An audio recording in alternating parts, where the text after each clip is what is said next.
ready. It's been a little while because I've been sort of dealing with some stuff, exams and that kind of thing, but I wanted to try and get back into things, and I've got a live set up now, so we're going to try and see how that goes. And we're going to be doing some parkour.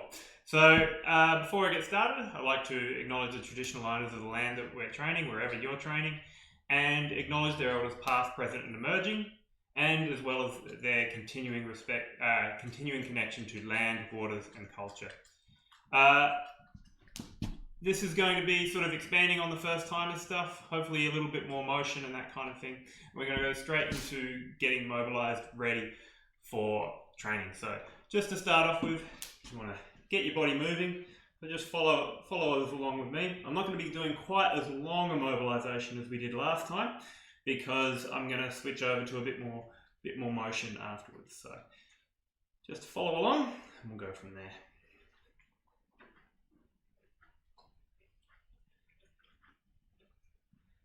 Come around the other way.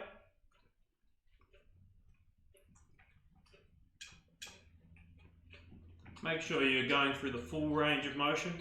If you haven't done this very often, you might feel a fair bit of tightness there. You just want to take your time, don't push your body too hard, but make sure you're exploring the full range of motion you have. Holding the arms straight out, palms forward, moving forward and backward. And palms down, up and down. Right, give them a bit of a shake out, and we'll do the head. So just nice and easy turns, left and right.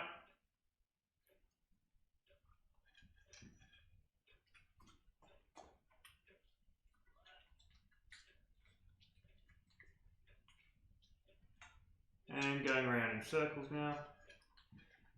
Just making sure you're again exploring the full range of motion that you have. Nice and easy.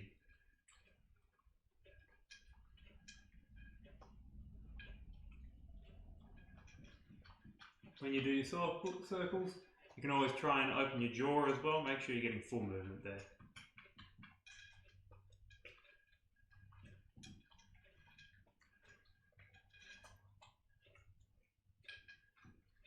Couple more circles around. Looking all the way up and all the way down. Right, we'll go back to the shoulders now. So just with your arms straight out, and just roll your shoulders one side forwards, one side backwards, so that you're getting a movement in your shoulders here. So rolling one forwards, rolling one backwards, and just alternating from side to side.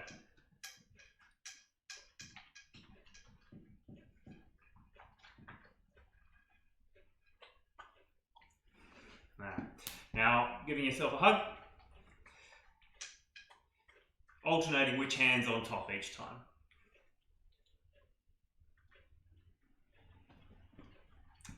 Give that a shake out, and then we'll go to the upper body, or rather doing the back here. So just with the upper body, just rotating right and then left, trying to maintain your hips straight ahead and just have all the movement at the top half of your body. Now go down to the hips. Now all the way around.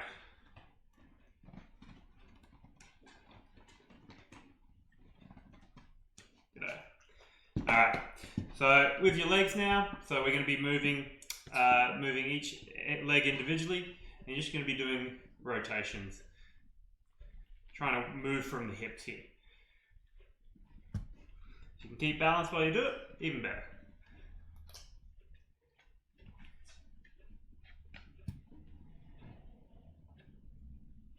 We'll swap over to the other foot.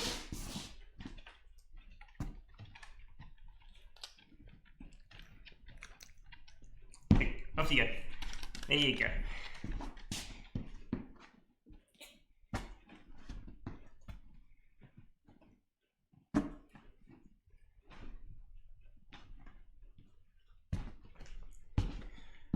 Alright, now we're going down to the knees. Just some nice and easy squats. trying to keep your feet flat for these ones.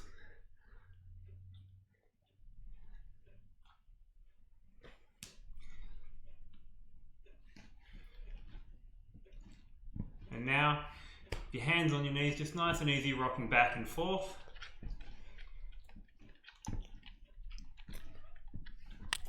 All right.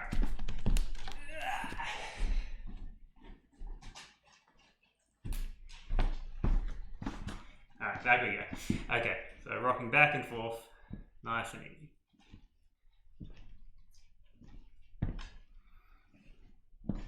All right, we're going to the ankles now. Just making sure you're getting the full range of motion there. With your ball of your foot on the ground and then moving around the rest of your ankle, so you get full rotation. Swap over to the other side. Same deal.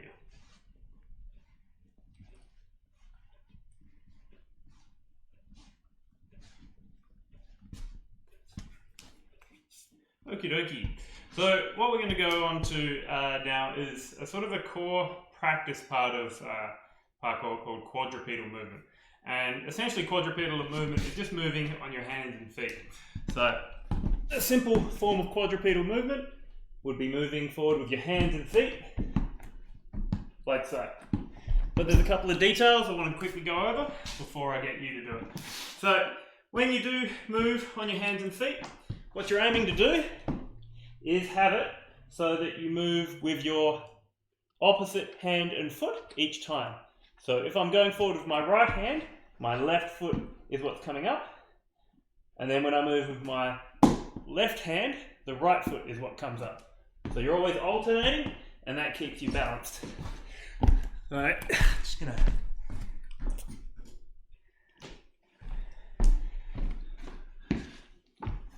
So coming forward, this hand. So as you alternate, your other foot is what comes up, okay?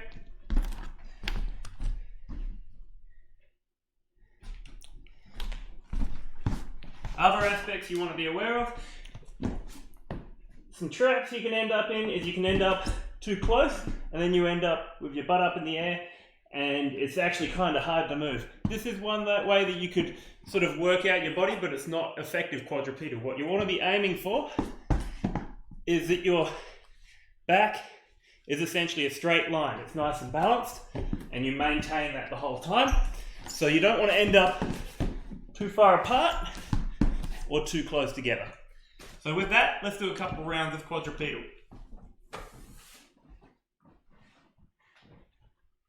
So find your space, whatever you have, and you just want to be working your way forwards with alternating hands and feet.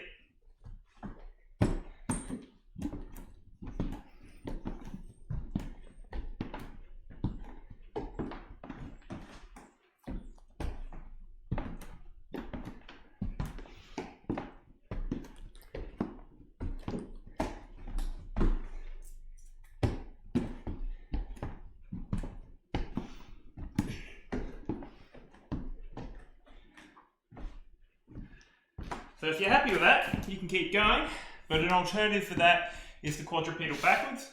And you want to use pretty much the same technique. So you're always using the opposite hand and foot, moving together.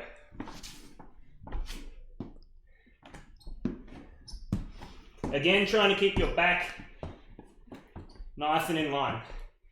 And if you don't have a lot of room, you can keep on alternating back and forth.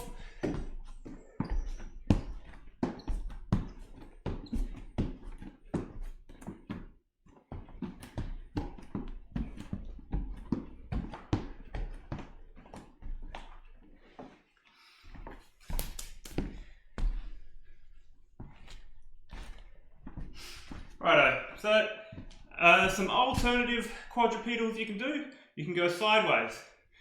So when you go sideways, am I in the frame? Yes, I am. So if you go sideways, typically the way you do this one is pardon me, you bring your hands together and your feet apart, and then your feet are together and your hands apart. And you keep on alternating there, so you have a nice steady movement as you quadrupedal. When you don't have a lot of room, it can get confusing sometimes, but have a play with your movement. You should have a fairly good idea of where you need to move. Come on, Bella, out of the way. Let's go. There we go.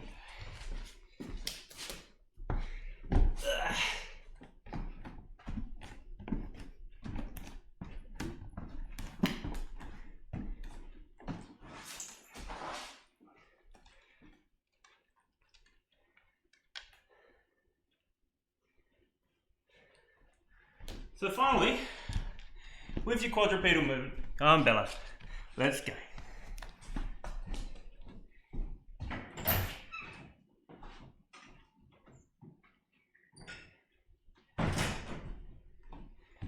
Alright, so with your quadrupedal movement, there is a lot of other options as well. While the straight up quadrupedal movement is what we practice most of the time, there is plenty of other quadrupedal motions that can be used to either work out particular parts of your body, condition parts of your body, or to just sort of test your motion, try different things. You can try quadrupedal where you are aiming to get down as low as possible.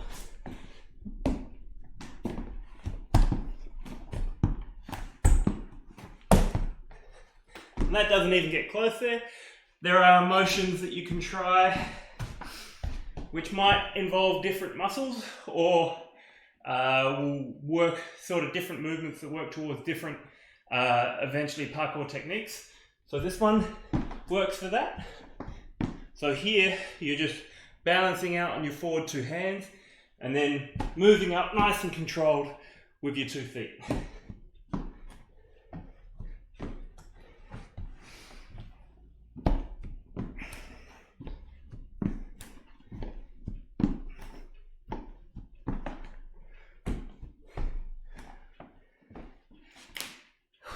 While this isn't one that you would use generally, this is another form of quadrupedal movement, and is another means of building up the coordination that you want.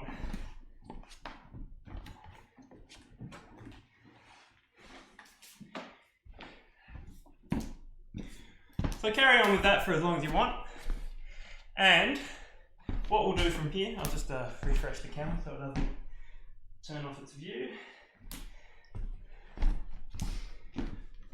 What we can do from here is talk a bit about our rolls. So we did a little bit on rolls last session, and I just, rather than tell you all the things I said again, the main thing I want to do is get you to practice a few of them. When you practice, keep in mind a couple of things you can throw in there to make it a bit more comfy for you. It's always possible to throw down a cushion of some sort to start off with for going over the shoulder. When you play with your rolls, you want to be making sure that you try both sides, okay? So that was on my right shoulder. I should also do one on my left.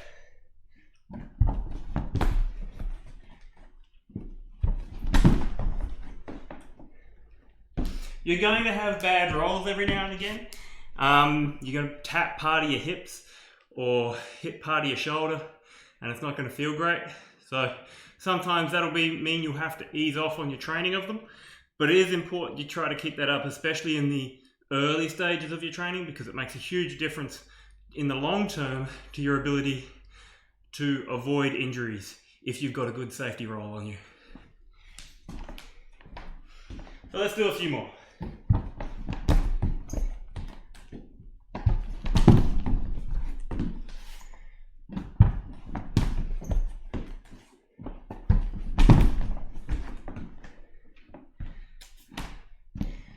Alright, so what I'm going to do now is we're going to move on to a technique called a step vault, which is one of the first vaults we're going to do. So let me just get a few things organised and we'll get stuck into that.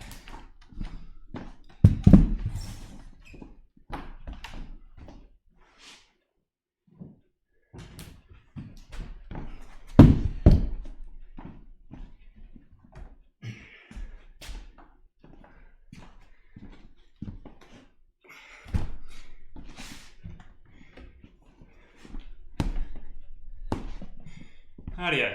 So first off, vaults are where you go over a thing. It could be a handrail, could be a low wall, could be a range of things. But the idea of a vault is to get from one side to the other. And then there's a lot of different vaults depending on what it is your goal to get around the other side. The first vault that we teach is typically called the step vault. It's the most controlled, it's the safest, and it gives you the most options, and it's actually really quite useful. Even well on once you're comfortable with it, it can be one of the fastest vaults easily, depending on the situation. So let's get into it. The step vault looks like this. And it's one of those ones that can be broken down and taken as slowly as possible. So I might move this back just a bit. So when you step vault, you place your hand on whatever it is you're vaulting over, whether it's a handrail or whether it's a bit of a wall, and then you put one foot on, and then the other foot comes through, and then you keep on moving from there. And that is the entirety of step vault. So it's not a complex one, but in that, there is a lot of subtlety. And there's a lot of things that people usually do wrong in the early cases. So one of the first things you might find you have trouble with is bringing this foot through. So you end up coming down really hard like this, and then moving from there. What you want to try and do is just step through. It's good to start on something low enough that you can reach all the way down, and then once you've stepped through, that's when you keep going from there. The reason for this, if you step with the outer foot, you'll find yourself out of balance. You can't actually step off of that foot once you get down. So it's very important coming through that you come down on the foot that you step through with. So if I was doing this with the other hand, my left foot would be coming down first.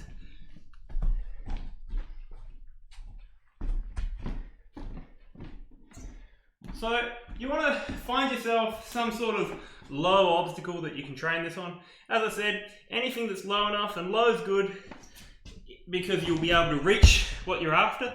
Take your time. One of the big benefits of the step vault is you pretty much can stop at any point in the process. You can stop here and that's fine. And that means that you can see what's on the other side and potentially not run into that.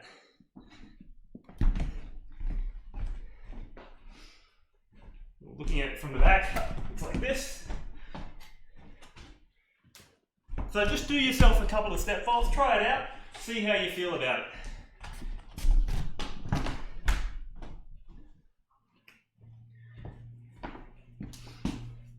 Right.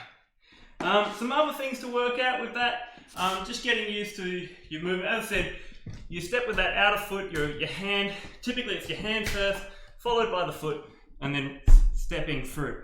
As I said, you want to try and avoid coming down with both feet, and if you can, you push off a little with this left leg to give yourself a bit of speed moving forward into whatever running you're doing.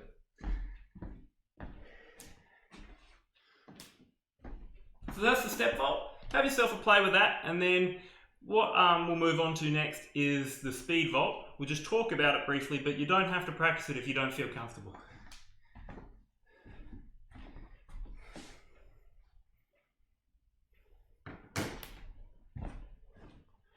Alrighty. So with the speed vault, it looks a lot like the step vault. The only difference is that instead of approaching it with speed and using this foot to step up and over whatever you're going over, you're going to leave this foot out altogether and use it for a kick of your hips instead. The movement is still the same, but what you're aiming to do is you let your speed carry you over across the obstacle rather than stepping off over the obstacle. So when you do this, it's important that you have some sort of momentum, otherwise you won't be carried the whole way over. It's also important you have a good step vault before you try the speed vault, because if you don't have a good step vault, you'll probably do this and look awkward. What you're aiming for is to make sure that you're always coming down with the inside leg so that you can keep on running.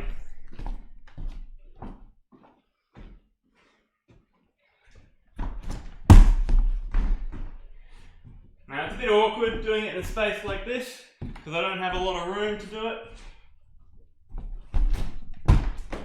But hopefully you can see the rough idea here.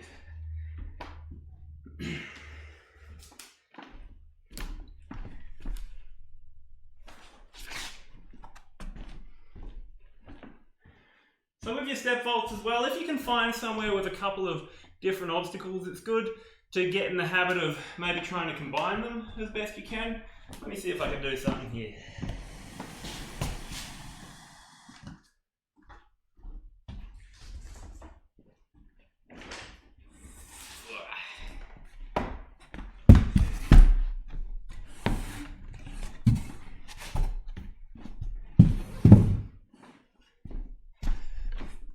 Obviously, we make do as best we can, given that most of us are stuck in our homes for whatever reason.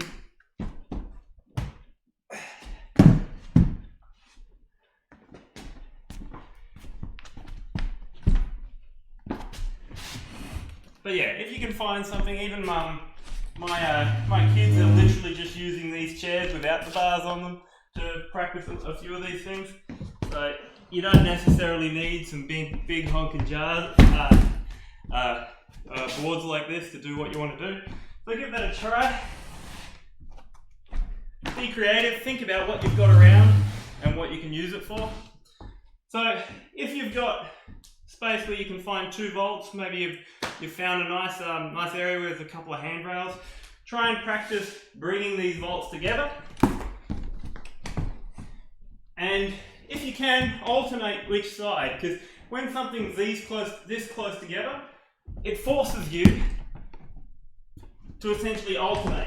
If you try to do the same side each time, you'd probably trip up over your legs. So this is a good opportunity to train your technique.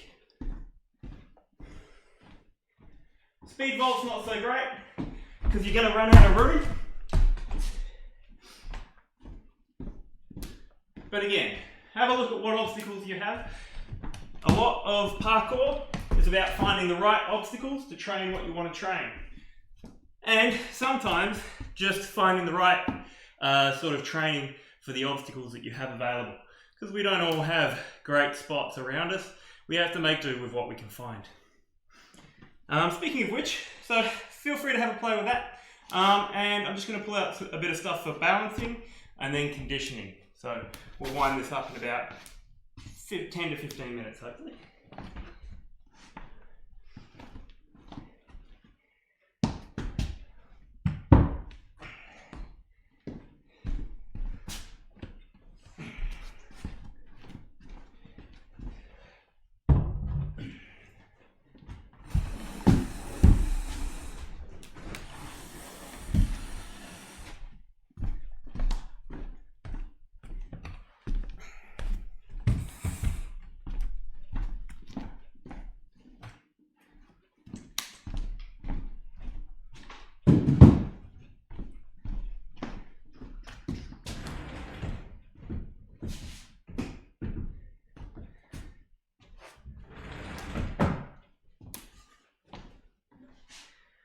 Alright, this one's a little rickety, but I've been using it for some balance practice. Most of you will probably have something around the house that you can use for balance practice. We're not going to talk about like sort of balancing on a rail and actually walking down the rail for now because I don't have one of those around. But what we can do is we can just do some simple balance here. I'll just hold the camera in a bit.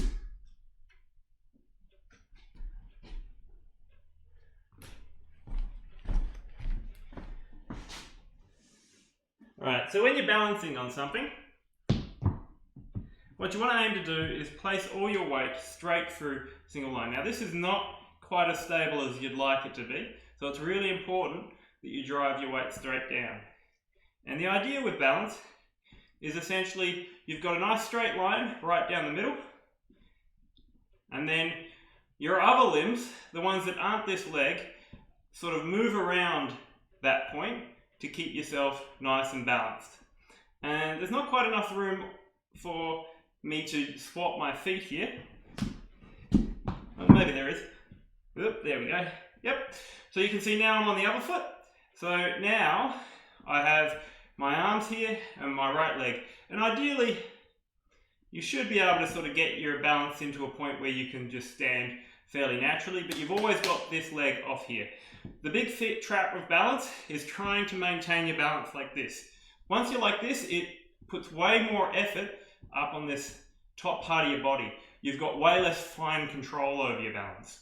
So what you want to aim to do is, whenever possible, whenever you need to recover your balance, you've got to take one foot off and sort of let that foot be your control, okay? Because that, you can put that right out, you can bring that right in, depending on how you feel. And you just got to get a feel for it. It's always good to get this in a position, get a feel for your balance somewhere where there's very little consequences. Like here, I can just step down. But eventually, you can take this to sort of bars that are raised higher and higher off the ground. And most of the time, there is something, even just a simple curve or something like that, can provide a place for you to practice your balance. The other thing you can practice is squats. I'm a bit out of practice with these, so we'll see how we go. But when you're sort of on this direction on the rail, so you're facing out from the rail, what you want to aim to do is have your feet sort of driving through here. If you're here, you're going to lose your balance very easy. You don't have a lot of control. What you want to do is you want to be placing your feet right where the balls of your feet are, where you would ideally land your positions as well, and use that. And you can try things like doing rail squats here. So as I said, this is a bit rickety and I'm a bit out of practice for this sort of stuff, but give that a try and get a feel for your balance. Most of us are stuck at home. This is one of the easiest sort of ways that you can practice your balance around, in terms of you don't need a handrail. All you need is just a narrow object, and you can probably make one even if you can't find one necessarily.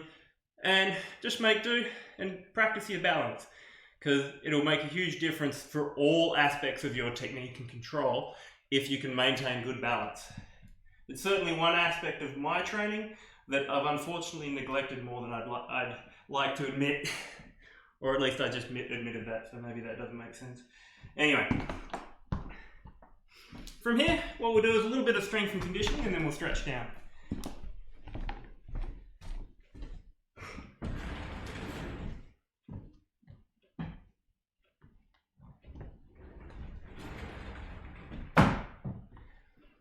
Alright, so what we're going to do is aim for a bunch of ground movement, and just do some little bits and pieces with that movement.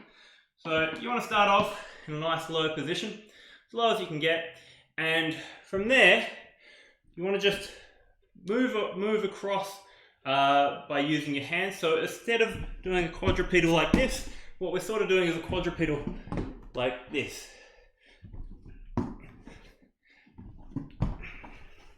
So we're going to keep this going for 1 minute.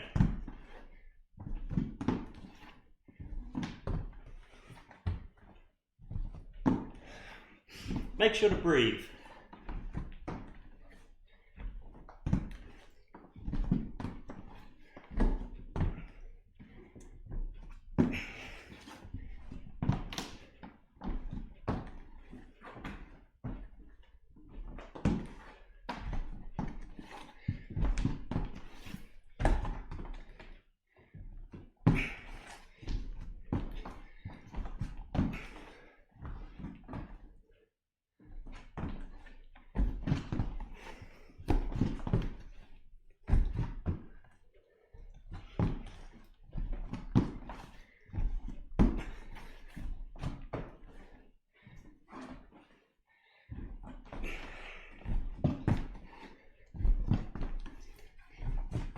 Alright, I'm not sure how long that was, but it felt like about a minute, so that'll do.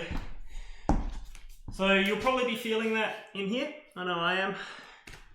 As I said, a bit out of practice, been stuck at home working on a desk too much. So just take some time, let that work its way out. And just shake things about a bit.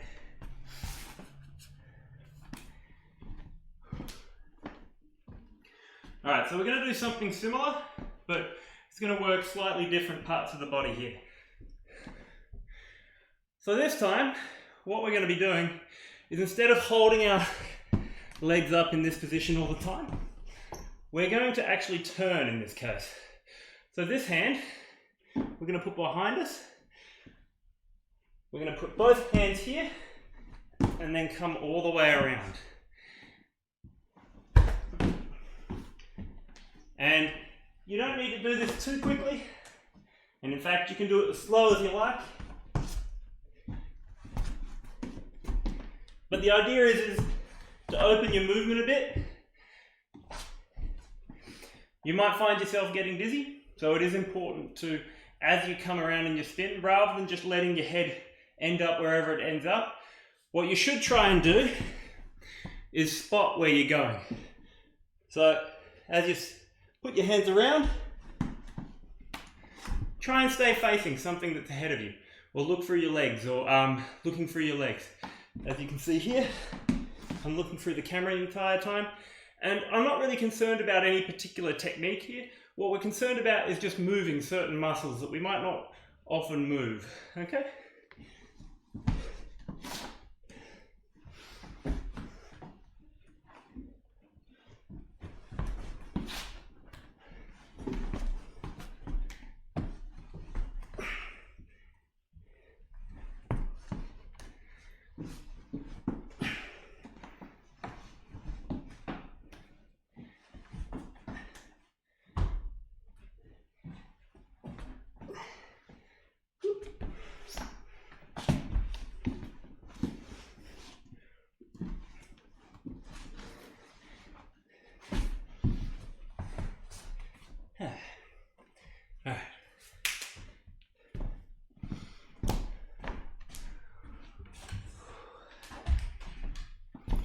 So what you want to find yourself now is some sort of support.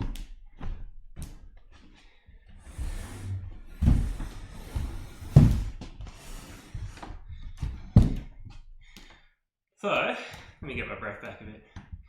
Feeling my age sometimes.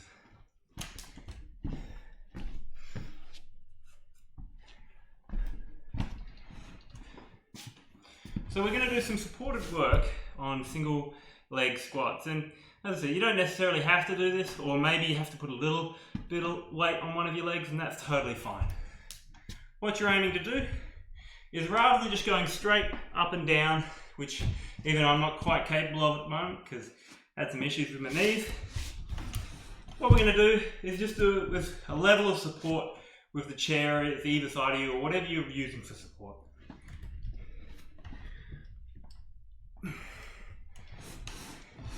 So find the right spacing that'll give you the support you need. Don't let what happened just there, where I came right forward, try and avoid that if you can.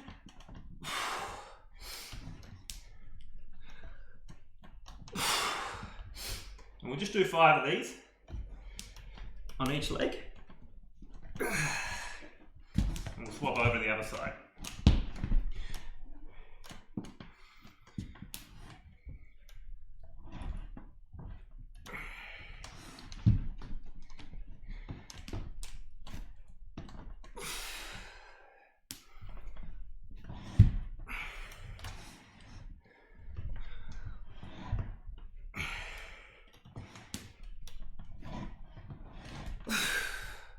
So one of the reasons you don't want to just do straight squats, because straight squats, while great, only work certain parts of your legs, and what you'll find is if you overdo them, you can promote a fair bit of imbalance. You want to also be promoting growth in the glutes and in the inner legs there.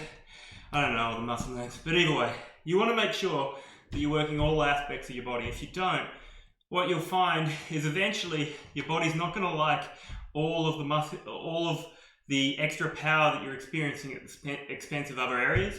I have issues with patella tracking, and the main reason for that is because I overdid certain muscle groups while neglecting others. So things that promote stability, stuff that uses more of the leg than just the tops is always a good exercise to incorporate.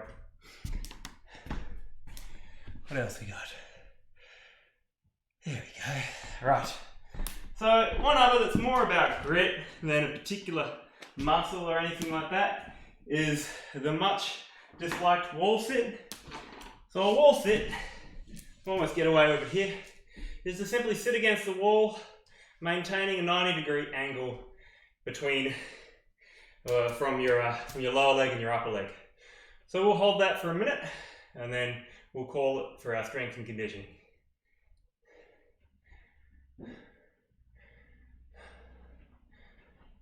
You can cheat as much as you like if you struggle with these. Honestly, any particular exercise, there's no such thing as the perfect exercise that works for everybody the same way. So there's always going to be your individual differences, which you need to take into account. And obviously I don't know what those individual differences are. So if you have problems with a particular type of exercise, you don't need to do it. But it's important to think about the why and see if you can replace it with something else that matches your body.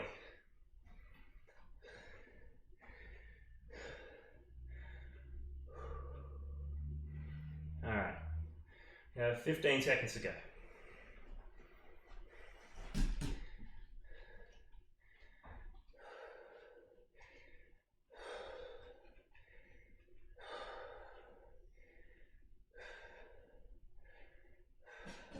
All right.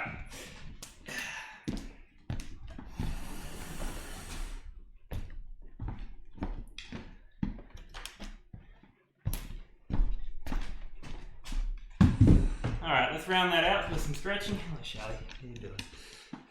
Off you go then. Alright. Just let me bring that down.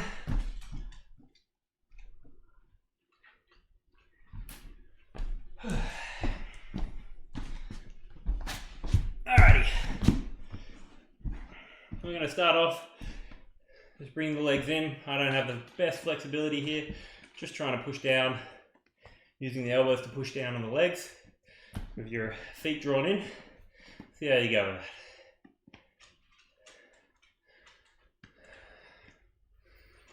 Rather than just leaning over and pushing in, straighten out your body, it'll get the same stretch. Or more specifically, straighten out your back.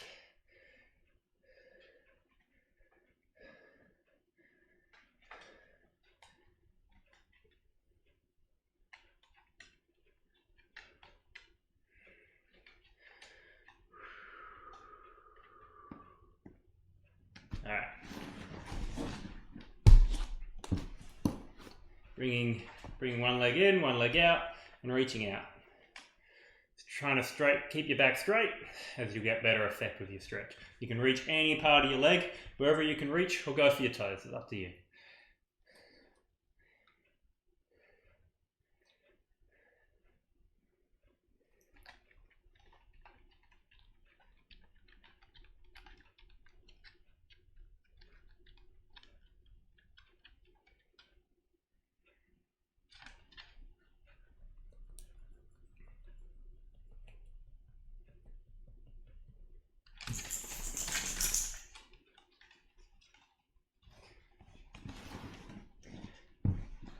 Flop on over.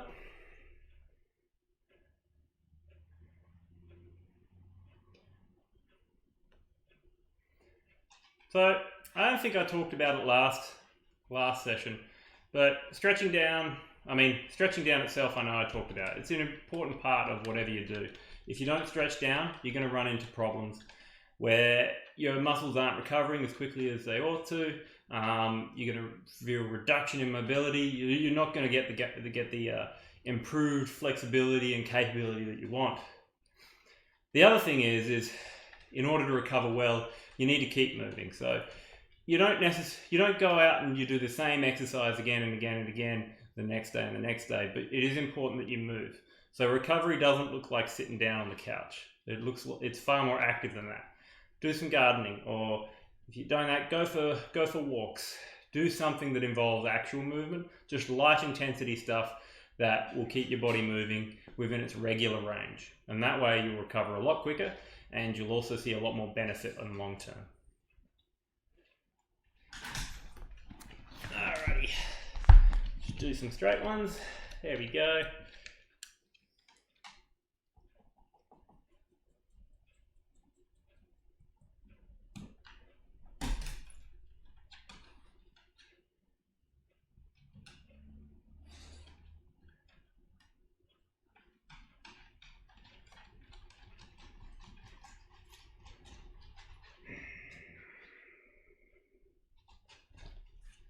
Alright, so we'll try and do my favourite as well.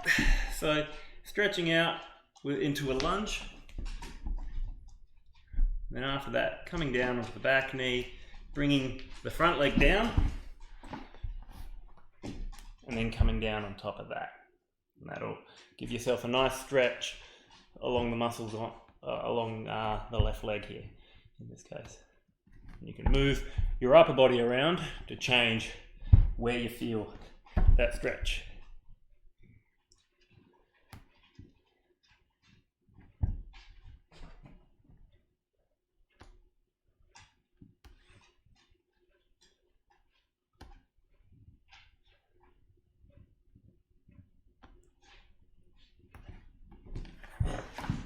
Alright, go to the other side.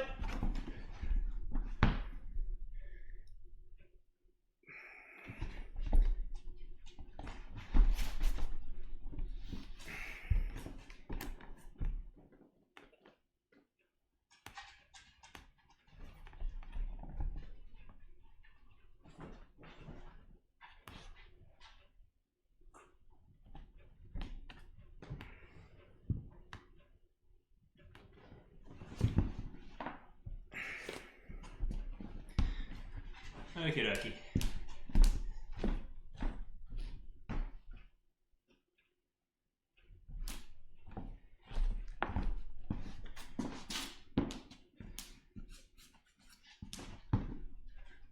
I'll just open up here. Place your hands in between, reaching down.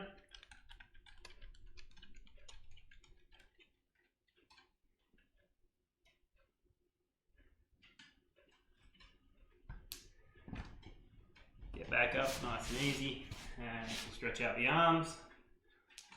So straight through. Make sure you're actually working on the part you want to. Actually feel what your body's doing.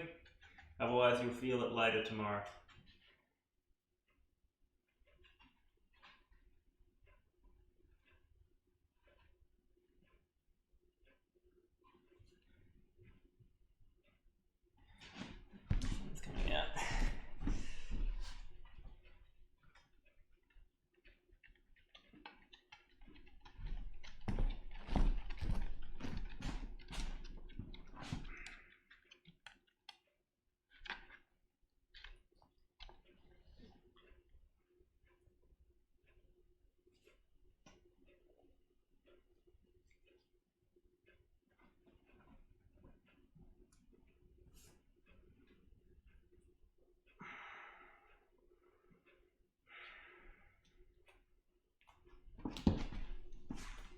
This one looks like this.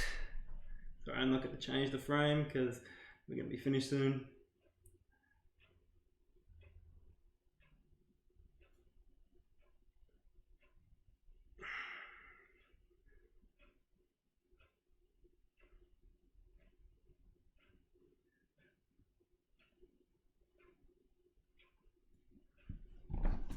Alright.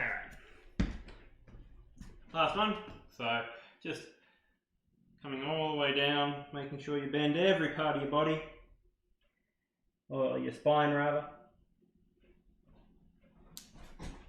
Reaching the toes. And then coming back up. Slowly uncurving until you're all up solid. And then take your arms up as well. And we'll do one more of those.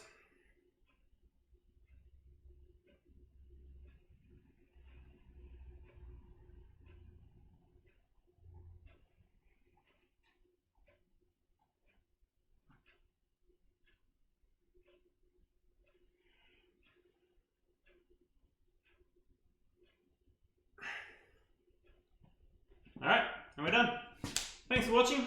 Yeah, I'll try and do them more regularly. I'm heading into exams for the next little while, so I'll see what I can do. This is good for me, honestly, because I need to get exercise too. But yeah, if it does you good, let me know. And if you've got anything in particular you want to cover or ask about, also let me know. Thank you. See you around.